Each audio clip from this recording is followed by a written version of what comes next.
आज का टॉपिक बहुत इम्पोर्टेंट होने वाला है क्योंकि हम बात करेंगे आईआईटी के बारे में। आईआईटी क्या है? आईआईटी की फ़ीस क्या है? मार्क्स क्या है? एग्ज़ाम्स क्यों होते हैं? आखिर करने के बाद होता क्या है? इतनी भीड़ क्यों है कोचिंगों में, शहरों में? कोचिंग की ऐड इतने बड़े-बड़े पेपर में आते हैं। कोटा का नाम फ़ेमस है। आखिर ऐसा दिमाग में आता होगा, ये जो बच्चे 9th में हैं, 10th में हैं, 11th में हैं, प्रेशर गार्जियन का हो जाता है। बच्चों को तो जनरली कुछ पता ही नहीं होता कि आखिर ये चीज़ क्या है? वो सुनते-सुनते समझ जाते हैं कि अच्छा ये होता है, वो होता है। पापा कह रहे हैं, ठीक ही कह रहे होंगे, आईआईटी में जाना है। तो क्या आईआईटी में क्यों मतलब ऐसा उनके दिमाग में ऐसा ही वो बैठा दिया जाता है कि बैठ जाता है कि जब तक वो खुद नहीं समझने की कोशिश करेंगे, तब तक वो सही मामले में, सही मायनों में, सही तरीके से मेहनत नहीं कर पाएँगे।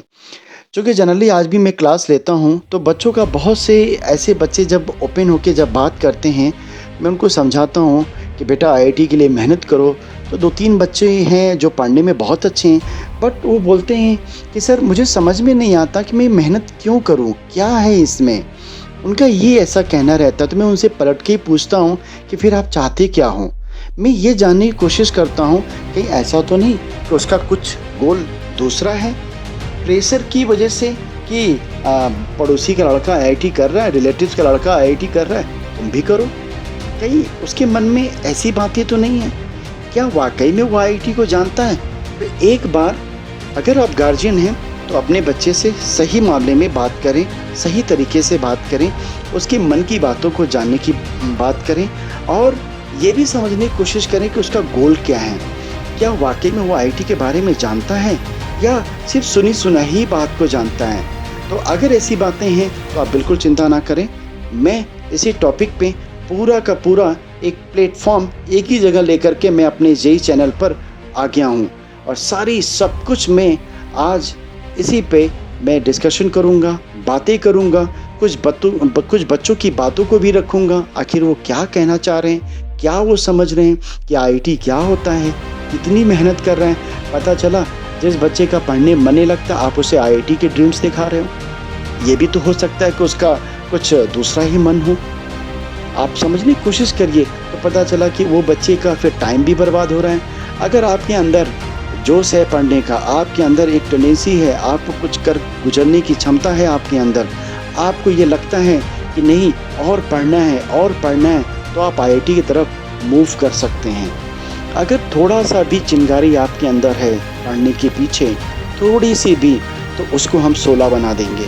बशर्ते वो चिंगारी आपके अंदर जलनी चाहिए, वो चिंगारी आपके अंदर होनी चाहिए। और वैसे भी अगर देखिए प्रैक्टिकली अगर एक हल्की सी चिंगारी कहीं भी लगती है, तो उस पे आप हवा देते रहिए, एक समय में वो शोला बन ही जाता है, आग बन ही जाता है।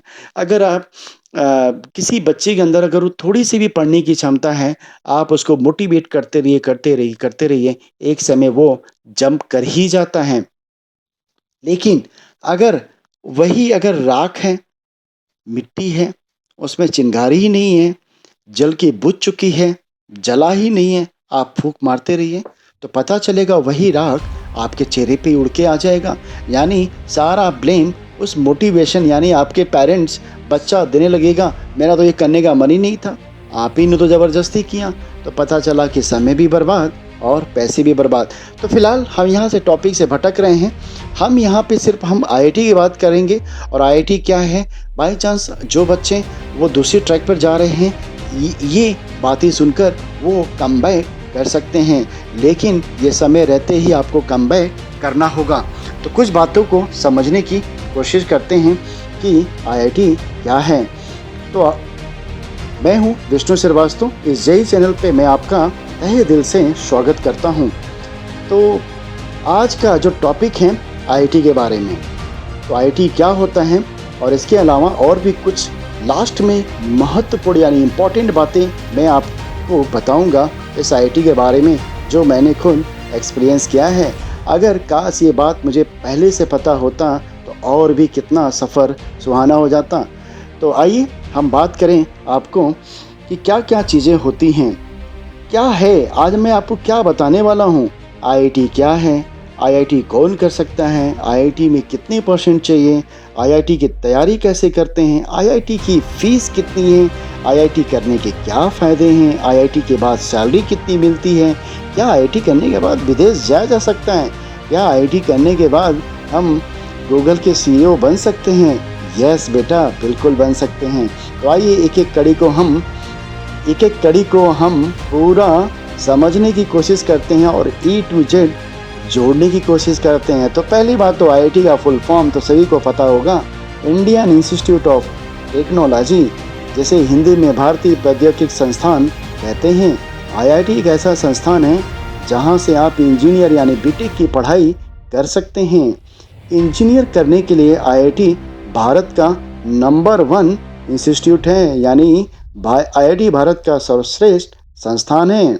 तो आप समझ लीजिए, अगर आपने आईआईटी किया तो आप नंबर 1 के हैं, सुपरस्टार हैं। फिर आईआईटी जैसे संस्थान से इंजीनियरिंग की पढ़ाई के लिए सिर्फ भारत से नहीं बल्कि बाहर के यानी विदेशों से भी बहुत ढेर सारे छात्र आते हैं और आईआईटी से इंजीनियरिंग की पढ़ाई पूरी करके अपना फ्यूचर ब्राइट करते हैं, यानी उज्जवल बनाते हैं।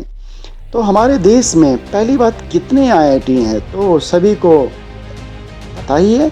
हमारे देश में तो कुल 23 आईआईटी कॉलेज हैं, जिसमें से आईआईटी खड़गपुर सबसे पहला और पुराना है। सुंदर पिचाई का नाम तो सुना ही होगा। इसके अलावा सुंदर पिचाई इसी के प्रोडक्ट हैं। तो इसके अलावा और भी सारे आईआईटी कॉलेज हैं जहां से आप अपनी इंजीनियरिंग की पढ़ाई कर सकते हैं। आईआईटी कौन कर सकता है? बच्चे के दिमाग में बार बार आता है कि आईआईटी तो कर रहे हैं पर कौन कर सकता है। तो आइए आगे चलते हैं। अगर आप आईआईटी जैसे इंस्टीट्यूट से अपनी पढ़ाई करना चाहते हैं तो उसके लिए आपको 12th पास करना होगा। उसके बाद ही आप आईआईटी जेईई के लिए अप्लाई कर सकते हैं। आईआईटी में एडमिशन के लिए आपको जेईई यानी कि जॉइंट एंट्रेंस एग्जामिनेशन, जिसको जी भी कहते हैं या जेईई कहते हैं, का एंट्रेंस एग्जामिनेशन को अच्छे नंबरों से पास करना होगा। जेईई का एंट्रेंस एग्जामिनेशन 2 पार्ट में कराया जाता है। पहला पार्ट तो सभी को पता है, जेईई मेंस। जेईई मेंस हम क्यों करते हैं? देखो भाई, क्या है कि ये सिर्फ आईआईटी एडवांस यानी आईआईटी कॉलेज में पहुंचने से पहले फिल्ट्रेशन करना ज़रूरी है। तो ये फिल्ट्रेशन होता है, यानी जेईई मेंस एक फिल्ट्रेशन का काम करता है कि जितने भी बच्चे उनके कट ऑफ तक नहीं पहुंच पाएंगे वो ऑटोमेटिकली कट हो जाएंगे, और जितने ये इन्होंने अपने जो कट ऑफ बना के रखे हैं वो आगे निकल जाएंगे, जिससे वो एडवांस में एंट्री कर सकते हैं। तो पिछले भी वीडियो में मैंने बहुत कुछ बातें की हुई हैं, आप चाहो तो पुराना वीडियो भी हमारा देख करके काफ़ी मोटिवेट हो सकते हो और आपको नॉलेज मिल सकता है और सही ट्रैक पर आप चल सकते हो। अगर आपने वो सारी चीज़ों को नहीं किया है, नहीं देखा है, तो एक बार मैं आपसे रिक्वेस्ट करूँगा, ज़रूर उस प्लेटफॉर्म पे जाएं, ज़रूर उस एपिसोड को देखें, जिससे आपके सारे डाउट्स क्लियर हो जाएं। तो जेईई जो है 2 तरीके से पेपर लेता है, जेईई मेंस और जेईई एडवांस। अगर आपको आईआईटी कॉलेज में एडमिशन लेना है तो सबसे पहले आपको जेईई मेंस का एग्ज़ाम में क्वालिफाई करना होगा, उसके बाद ही आप जेईई एडवांस के एग्ज़ाम में बैठ सकते हैं। अगर आपने जेईई मेंस का एग्ज़ाम क्वालिफाई कर लिया है लेकिन जेईई एडवांस का एग्ज़ाम क्वालिफाई नहीं कर पाए तो आपका एडमिशन आईआईटी में फिर सपना ही रह जाएगा। इसलिए अलर्ट हो जाइए। अगर आपने जेईई मेंस क्वालिफाई किया हुआ है तो एडवांस में तगड़ी सी मेहनत करिए ताकि 1 शॉट में ही एडवांस क्लियर हो जाए। और जो लोग प्रिपरेशन कर रहे हैं तो भी अलर्ट हो जाएं, क्योंकि उनके सारे डाउट्स अभी के अभी क्लियर हो जाएंगे। और जो लोग मूड बना रहे हैं कि मुझे आईआईटी करना है तो वो पूरी की पूरी बातों को मेरे ध्यान से सुने और क्या करना है, कैसे करना है, वो आज ही इसके मास्टर बन जाएंगे और कुछ समय बाद वो दूसरों को भी मोटिवेट करने लगेंगे। तो बने रहिए हमारे साथ इस चैनल पर। अभी हमने कुछ बातें की हैं और अभी आपको ढेर सारी बातों बताना बाकी हैं। तो क्या अगर हमने जेईई मेंस का एग्ज़ाम तो क्वालीफाई कर लिया लेकिन एडवांस नहीं क्वालीफाई कर पाए तो क्या एडमिशन नहीं होगा? जी नहीं। तो आपका एडमिशन आईआईटी कॉलेज में न होकर एनआईटी यानी national institute of technology college में होगा। इसलिए जेईई मेंस को भी हल्का अपना लें। बाय चांस अगर आपका इंजीनियरिंग करने का मन है, बीटेक बीई का करने का मन है, तो आप आईआईटी तो नहीं सही लेकिन एनआईटी भी आपको मिल सकता है। लेकिन हम आपको सिर्फ आईआईटी के बारे में अभी बता रहे हैं तो आईआईटी की ही बात करेंगे। एनआईटी के लिए हम दूसरा कभी एपिसोड बनाएंगे। अगर आपको आईआईटी से ही अपनी इंजीनियरिंग की पढ़ाई करनी है तो आपको जेईई मेंस और जेईई एडवांस दोनों परीक्षाओं को अच्छे मार्क्स के साथ पास करना होगा, तभी आपको एक अच्छा आईआईटी कॉलेज मिल पाएगा। आईआईटी के लिए कितने परसेंट चाहिए? बार बार ये सवाल मेरे पास जनरली बच्चे पूछते हैं। उनके हमेशा मन में डाउट रहता है, हम तो मेहनत कर रहे हैं पर कितना परसेंट आए। लेकिन आज का तो ऐसा माहौल हो गया है जिससे सुनो उसी का 90%, तो भाई वेरी गुड। जिसका 90% आ रहा है वो तो और थोड़ी मेहनत कर लें, रिजल्ट उसके हाथ में है। तो चलिए आगे चलते हैं। अब हम लोग जानने की कोशिश करते हैं कि आईआईटी के लिए 12th में कितने परसेंटेज चाहिए, कितने मार्क्स से अगर चाहिए। बहुत सारे छात्रों को ये बात पता ही नहीं होता कि अगर आईआईटी से इंजीनियरिंग करना है तो क्लास 12th में कम से कम कितने परसेंट लाने होंगे।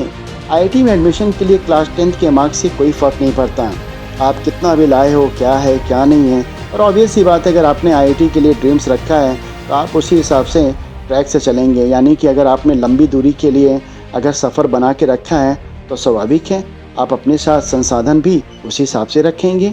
अगर 1000 किलोमीटर की यात्रा करनी है तो आप भी अपने उसी के साथ खाने पीने का सामान, सारी चीज़ों का सुव्यवस्थित यानी व्यवस्थित रख के चलेंगे। ठीक है, तो इसी तरीके से यहाँ भी 10th में मार्क्स से कोई फ़िलहाल फ़र्क नहीं पड़ता। लेकिन अगर अच्छे नंबर आए हों, एक मोटिवेशन, इंटरनल मोटिवेशन जो पाने वाला है वही समझ पाएगा, बाकी तो लोग समझ ही नहीं पाएंगे। आपको ये चीज़ें ध्यान में रखना पड़ेगा। आप लगे रहिए, मेहनत करते रहिए, रिजल्ट आपके हाथ में है। अगर आपके क्लास 10th में थोड़े से भी मार्क्स आए हैं तभी परेशान होने की बात नहीं है। लेकिन दोस्तों, क्लास 12th में कम से कम आपको 75% लाना अनिवार्य है, ज़रूरी है, तभी आप जेईई का एग्ज़ाम दे पाएंगे। अगर अच्छे मार्क्स आए तो आपका एडमिशन भी हो जाएगा। आईआईटी की आखिर फ़ीस कितनी है? सबसे बड़ी प्रॉब्लम यहाँ भी होता है कि फ़ीस कितनी है, कैसे होगा, वो सारी बातें हम आपसे करते चलेंगे। बहुत से छोटे छोटे फैमिली में बच्चा बहुत होनहार रहता है लेकिन उनको समझ ही नहीं आता कि हम फ़ीस कैसे दे पाएंगे, क्या है, कैसे होगा। वो सारी बातें हम आपसे यहाँ पे शेयर करेंगे, इसलिए चिंता ना करें, हर चीज़ का सलूशन होता ही है। आईआईटी में एडमिशन के लिए सबसे पहले आपको जेईई मेंस के लिए ऑनलाइन अप्लाई करना होगा। जेईई मेंस की ऑनलाइन आवेदन की प्रक्रिया हर साल दिसंबर के महीने से शुरू हो जाती है, कभी कभी तो पहले ही शुरू हो जाती हैं। तो 15 नवंबर के आसपास आप अगर आईआईटी के फॉर्म वगैरह भर रहे हैं तो आप अलर्ट पे रहें और चेकआउट करते रहें। जैसे ही हो तुरंत किसी अच्छे दिन जा कर के अपने फॉर्म सबमिट करें। जेईई मेंस के लिए ऑनलाइन आवेदन फ़ीस 600 से 1300 यानी 600 से 1300 रुपीज़ होती है, जबकि जेईई एडवांस के लिए ऑनलाइन आवेदन फ़ीस 2800 रुपीज़ के करीब होती है, यानी 2800 रुपये की फ़ीस यहाँ पर होती है। अब बात आती है, हमने प्रिपरेशन भी कर लिया, फ़ीस भी जान ली, हमने पूरा मोटिवेट हो गए, लेकिन आखिर प्रिपरेशन कैसे की जाए, आईआईटी की तैयारी कैसे की जाए, कहाँ से शुरू करें, क्या शुरू करें, कैसे पढ़ें, किससे मिलें, क्या कोचिंग का लेने से आईआईटी होगा? ऐसा बिल्कुल गलत है, ऐसा आप बिल्कुल नहीं सोचें। लाखों बच्चों का सपना होता है कि आईआईटी से अपनी इंजीनियरिंग की पढ़ाई करें, लेकिन दोस्तों आईआईटी में एडमिशन पाना उतना आसान भी नहीं है। अगर आपको आईआईटी में एडमिशन लेना है तो आपको उसके लिए हार्ड वर्किंग करनी होगी और बीच-बीच में मोटिवेशन का टैबलेट भी खाना पड़ेगा। चाहे वो मोटिवेशन आपके पेरेंट्स दें, आपके गुरुज दें, आपके फैकल्टीज़ दें, या जो आपके वेल विशर हैं वो आपको करते रहें, लेकिन समय समय पे उनसे आप टच में रहें और मोटिवेशन लेते रहें और कड़ी मेहनत करते रहें, तभी आपका एंट्रेंस एग्जामिनेशन क्लियर कर पाएंगे और आपका एडमिशन हो पाएगा। तो आईआईटी में एडमिशन के लिए बहुत ज़्यादा ज़रूरी है क्लास 11-12 में फिज़िक्स, केमिस्ट्री और मैथ्स के सिलेबस पर आपकी ज़बरदस्त पकड़ होनी चाहिए, ज़बरदस्त। इसके अलावा आपको अच्छी तरीके से तैयारी करनी पड़ेगी और एक सही गाइडलाइंस की भी ज़रूरत होगी। दोस्तों, अगर आप जेईई के एग्ज़ाम में सफल होना चाहते हैं, तो मैं आपको कुछ बातें बताऊँगा, जिससे आपको अपने कामों में बहुत ईज़ी होगा, यानी मेहनत करने में आसानी पड़ेगा। तो जैसे आप बहुत अच्छे से आप अपने पे कॉन्फिडेंस ले सकते हैं। जैसे फ़िज़िक्स है, तो फ़िज़िक्स फॉर बुक्स यानी जेईई प्रिपरेशन में एससी वर्मा वॉल्यूम 1, वॉल्यूम 2 है ना? और भी अरिहंत पब्लिकेशन की बुक्स आती हैं, डीसी पांडे की बुक्स आती हैं, एरोडो की बुक्स आती हैं। ये मैंने एक सबसे 3 बुक्स मैंने आपको बताएँ, जिससे फ़िज़िक्स में आपको थोड़ा ईज़ी पकड़ बना सकें, यानी एससी वर्मा के दोनों वॉल्यूम्स, डीसी पांडे की फुल सेट और आईई एरोडो। ये आपको एडवांस में जाने के लिए एक रास्ता निर्धारित करेगा। अगर हम केमिस्ट्री की बात करें, केमिस्ट्री में for the JEE mains and advance के लिए एनसीईआरटी पे फोकस करना बहुत ज़रूरी है और ओपी टंडन वगैरह की बुक्स आप ले सकते हैं और उनके दोनों पार्ट आप ले सकते हैं। और भी कुछ फॉरेन राइटर की बुक आती हैं, मार्श एंड बॉयड वगैरह की, और आपकी जो फैकल्टीज रिकमेंडेड करें उन बुक्स को भी आप फॉलो करें। मैथमेटिक्स के में तो कहना क्या है, मैं बीच बीच में मोटिवेशन करता रहूँगा। ये हमारा पेंडिंग है। मैं सारे चैनल्स पे, मैं अपने सारे चैनल्स पे सारे एपिसोड में आपको बोलता रहता हूँ कि आप ऐसे पढ़ाई करो, वैसे पढ़ाई करो। अगर वाकई में मैथमेटिक्स के लिए आप जानना चाहते हैं तो आप हमें कमेंट में ज़रूर बताएं। तो मैं मैथमेटिक्स पे स्पेशल वीडियो आपके लिए बनाऊंगा, जिससे आप वो वीडियो सुनने के बाद इतने मोटिवेशन होंगे कि आप विद इन 1 वीक में आप एक अच्छे मैथमेटिशियन तो हो ही जाएंगे फॉर द एडवांस। तो आईआईटी की फ़ीस कितनी है? अब हम लोग फ़ीस की बात करेंगे। हमारी प्रिपरेशन हो गई, आईआईटी क्या है, कैसे है। अब हम लोग इसकी फ़ीस के बारे में जानने की कोशिश करेंगे कि आईआईटी की फ़ीस कितनी है, कितने कॉलेज हैं, क्या सभी की कॉलेज की फ़ीस एक ही है? क्या क्या मैं अगर आईआईटी पटना करता हूँ, आईआईटी इंदौर करता हूँ, क्या आईआईटी बॉम्बे, आईआईटी मद्रास सबकी फ़ीस एक ही है? जी नहीं, सबकी फ़ीस अलग-अलग हैं। थोड़ा बहुत अंतर है, लेकिन फिर भी अंतर है। अब हम जानने की कोशिश करते हैं कि आईआईटी की फ़ीस के बारे में। दोस्तों, जैसा कि मैंने पहले ही बोला कि हमारे देश में कुल 23 आईआईटी कॉलेज हैं और सभी की फ़ीस एक समान नहीं होती, थोड़ा सा फ़र्क ज़रूर होता है। अगर हम टॉप 3 आईआईटी कॉलेज की फ़ीस की अगर बात करें, तो जैसे नंबर 1 पे अगर हम फ़ीस बात करें, आईआईटी मद्रास, इनकी टोटल जो फ़ीस है ना 9.5 लाख रुपए है, यानी 9.5 लाख रुपीज़ हैं। अगर इसी तरह दूसरे नंबर पे बात करें आईआईटी बॉम्बे, तो इसकी जो टोटल फ़ीस है 8 लाख रुपीज़ हैं। और रैंक 3 यानी आईआईटी दिल्ली की बात करें तो 8.5 लाख के आसपास इनकी भी फ़ीस निर्धारित हैं। तो ये फ़ीस ऊपर नीचे हो सकते हैं। और जितने भी आईआईटी कॉलेज हैं उनकी भी 4 वर्षों की कुल फ़ीस 7 से 10 लाख के बीच में ही होती है। दोस्तों, आपको फ़ीस के बारे में फ़िक्र करने की बिल्कुल भी ज़रूरत नहीं है। आपके लिए सबसे ज़्यादा इम्पॉर्टेंट है आईआईटी जी को अच्छे मार्क्स से क्वालिफ़ाई करना, जिससे कि आपको एक अच्छा सा आईआईटी कॉलेज मिल जाए। जब आपको एग्ज़ाम क्वालिफ़ाई कर लोगे तो आपको बहुत आसानी से बैंक लोन वगैरह भी मिल ही जाता है। आपको कॉलेज में स्कॉलरशिप की भी सुविधा प्रोवाइड की जाती हैं। अब बात करते हैं कि ठीक है भाई, हमने इतनी कर ली, ठीक है, चलो हमने पैसे वैसे भी जुटा लिए, आखिर फ़ायदा क्या होगा और बिना फ़ायदे के भाई हम क्यों काम करने जाएँ? क्या दूसरा कोई कह दे तो मान लें? क्या अगर वो बच्चा आईआईटी कर रहा है तो हम भी करें? तो आखिर उसको तो फ़ायदा पता है तो वो कर रहा है, अपने को नहीं मालूम है। तो आईआईटी करने के फ़ायदे क्या हैं? अगर हम कुछ भी काम करें तो कम से कम बेस्ट तरीके से हो, इससे अच्छी बात क्या हो सकती है? ठीक उसी प्रकार इंजीनियरिंग करने के लिए आईआईटी इंस्टीट्यूट भारत में बेस्ट इंस्टीट्यूट है।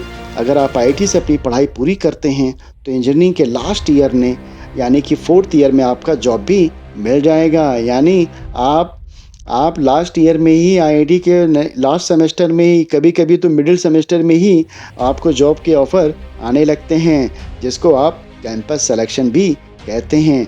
जब आपकी पढ़ाई ख़त्म होगी तो उसके बाद आप डायरेक्ट उस कंपनी को ज्वाइन कर सकते हैं। एक बार आईआईटी से अच्छी तरह से पढ़ाई कर निकलने के बाद आपकी पूरी लाइफ सेट हो जाती है। अब बात आती है, ठीक है भाई, लाइफ भी सेट हो गई, ज्वाइन भी कर लिया, आखिर ये सैलरी भी कितनी देगा? इतनी मेहनत करवा दिया, बिना सैलरी के कैसे काम होगा? अब सबसे इम्पोर्टेंट बात है, अगर आप इतने सारे पैसे लगा करके, इतनी सारी मेहनत करके अगर आप पैसे जानने की इच्छुक ना हो और आप तो फिर क्या कहने? आप ज़रा सोच के देखो, आप इतने अच्छे इंस्टीट्यूट में पढ़ेंगे तो जॉब लगने के बाद आपको कितनी सैलरी मिलेगी? दोस्तों, जैसा कि मैंने पहले भी बताया कि पढ़ाई के दौरान ही आपकी जॉब प्लेसमेंट हो जाती है। और रही बात सैलरी की, तो आपकी सैलरी भी बहुत अच्छी खासी होती है। आप ध्यान से सुनिएगा, आपको कंपनी की तरफ से करोड़ों रुपए का पैकेज, 1 साल की सैलरी भी 1 करोड़ की सैलरी भी मिल सकती है। कभी-कभी तो ये बढ़ के 50 करोड़ तक भी जा सकता है, यानी कि जितनी आपकी उम्र नहीं, उतने करोड़ की सैलरी भी आपको मिल सकती है। इसीलिए तो इतनी मारामारी है। कभी-कभी तो ये पैकेज 50 करोड़ तक भी चली जाती हैं। इसके अलावा आपको तमाम तरह की सुख सुविधाएँ भी मिलती हैं। आपको कंपनी की तरफ से विदेश में भी जॉब मिल सकता है। इसलिए मेरे प्यारे दोस्तों, कोई भी अच्छी चीज़ आसानी से नहीं मिलती। अगर आप भी आईआईटी से पढ़ाई करके अपनी लाइफ बनाना चाहते हैं, तो अभी से ही मेहनत करने को तैयार हो जाएँ। कुछ बात करेंगे कुछ इम्पोर्टेंट पॉइंट्स की।